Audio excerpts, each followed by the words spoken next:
सादर नमस्कार। अतश्री नदी कथा में आज प्रस्तुत है माँ यमुना का होगा। अतश्री नदी कथा, अतश्री नदी गाथा, कथा नदियों की सुनाता, व्यथा नदियों की बताता, पवित्र जीवन दायिनी नीर महिमा गुनगुनाता, नीर महिमा गुनगुनाता, नीर महिमा गुनगुनाता। यमस्व नमस्तेषु यमुने लोकपूज्यते, वरदा भव मे नित्यं सूर्यपुत्री नमस्तुते। ओम ह्रीं श्रीं क्लीं कालिंद्याय देव्याय नमः। ऊर्जा के प्रमुख भंडार दिनकर भगवान भास्कर की पुत्री, यमलोक के देव श्री यमराज की बहन, ऐसा उल्लेख हमारे धार्मिक ग्रंथों में मिलता है। यमुना की सादगी, कल्याणकारी भावना, जन जन के लिए उनका प्रेम देखते हुए उससे प्रसन्न होकर यमराज ने उनको एक वरदान दिया था कि हे यमुना, हे यमी, जो तुमसे अटूट श्रद्धा रखेगा, पूर्ण प्रेम रखेगा, जो तुम्हारे जल में स्नान करेगा और जो तुम्हारी शरण में आ जाएगा, उसे यमलोक के विभिन्न दुखों से मुक्ति मिल जाएगी। उसे यमलोक नहीं आना होगा, वो अपने आप में समस्त पापों से मुक्त हो जाएगा। यमुना के किनारे भगवान श्री कृष्ण की मनोहारी बाल लीला ने मानो यमुना की महत्ता में चार चांद लगा दिए हों। उसकी गाथा जन मन में व्याप्त है। भगवान का यमुना से अमिट प्रेम, यमुना के तट पर रासलीला, गोपियों के संग नृत्य, अपने ग्वाल बालों के संग तरह तरह के खेल और अपने सबसे प्रिय अपनी गौओं को चराने का कार्य यमुना के तट पर किया।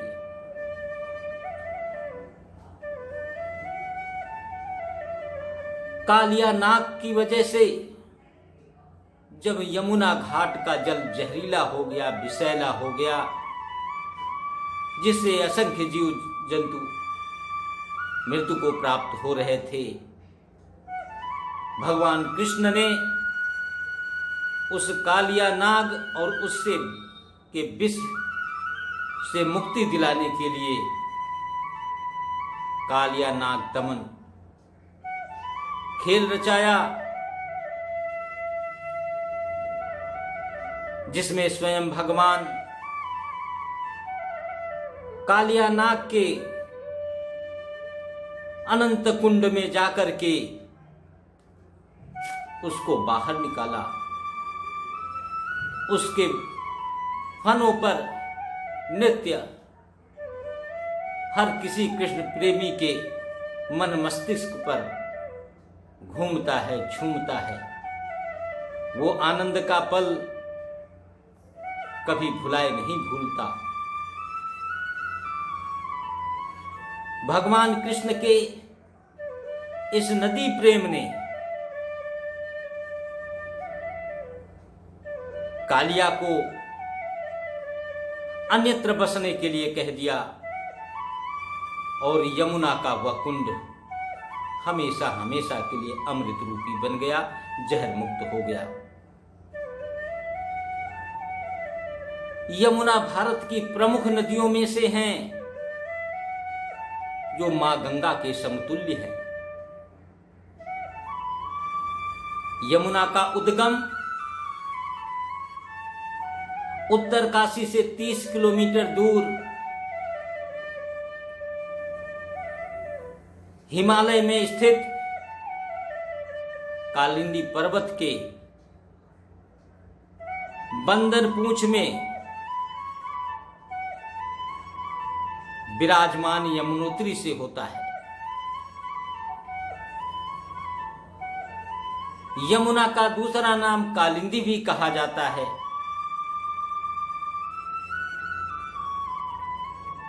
यमुना पहाड़ी घाटियों से अपने तीव्र वेग से निकलती हुई जब आगे बढ़ती हैं तो अन्य नदियां बाहें फैलाकर उनका स्वागत कर रही होती हैं, जैसे वदियर, कमलनाथ, बदरी, टोंस आदि नदियों का जल समेटती हुई आगे बढ़ती हैं और दून घाटी में प्रवेश करती हैं। घाटियों को छोड़कर जब मैदानी भाग में प्रवेश करती हैं तो वहां पर भी अन्य पतित पावनी नदियां उनके स्वागत में बाहें फैलाकर उनका इंतजार करती हैं। उन नदियों में चंबल, सेंगर, छोटी सिंधु, बेतवा और केन जैसी नदियों को अपने जल में समाहित कर प्रयागराज में मां गंगा से अद्भुत संगम करती हैं।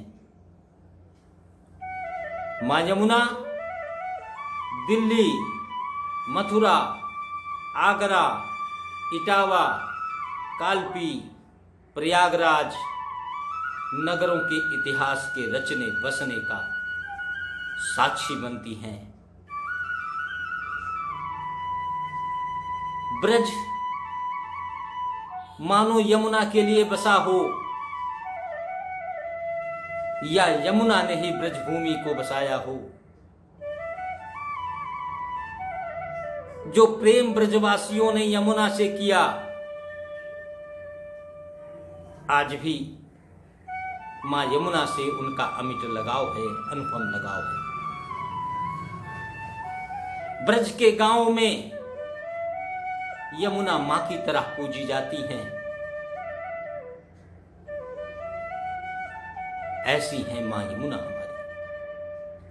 यमुनोत्री से प्रयागराज तक 1376 किलोमीटर की यात्रा करती हुई अपने अमृत रूपी जल से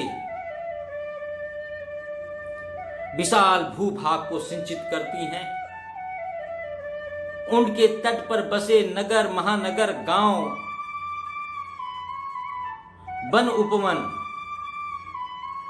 खेतों को और असंख्य जीवों की प्यास बुझाती हैं। उनकी प्यासी आत्मा को तृप्त करती हुई आगे बढ़ती हैं। उनके किनारे हरियाली मन मोह लेती है। यमराज की बहन यमुना, कृष्ण की दुलारी यमुना, ब्रजभूमि की प्यारी यमुना को जैसे आज नजर लग गई हो। दिल्ली जैसे बड़े महानगर लोगों की बेरुखी, सरकार के गलत प्रबंधन, कल कारखानों द्वारा निकला विषैला रसायन, उनके तट पर बने कूड़ा निस्तारण केंद्र, तटों पर भूमि अतिक्रमण की बड़ी समस्या, इन सब कारणों से आज मां यमुना अपने मूल स्वरूप को खोती नजर आती हैं। आज पुनः चिंतन का समय है, विचार का समय है, त्याग का समय है, आगे बढ़ने का समय है कि हम सब जनभागी द्वारा और जन कल्याण के लिए मां यमुना के संरक्षण पर चिंतन करें, मां यमुना को प्रदूषण मुक्त करने का चिंतन करें, मां यमुना को प्रदूषण मुक्त करने की जिम्मेदारी निभाएं, ताकि अनंत काल तक हमारी आने वाली पीढ़ियां उसके पवित्र जल से अपनी प्यास तृप्त करते रहें और मां यमुना की कल्याणकारी भावना का सम्मान करते रहें। धन्यवाद।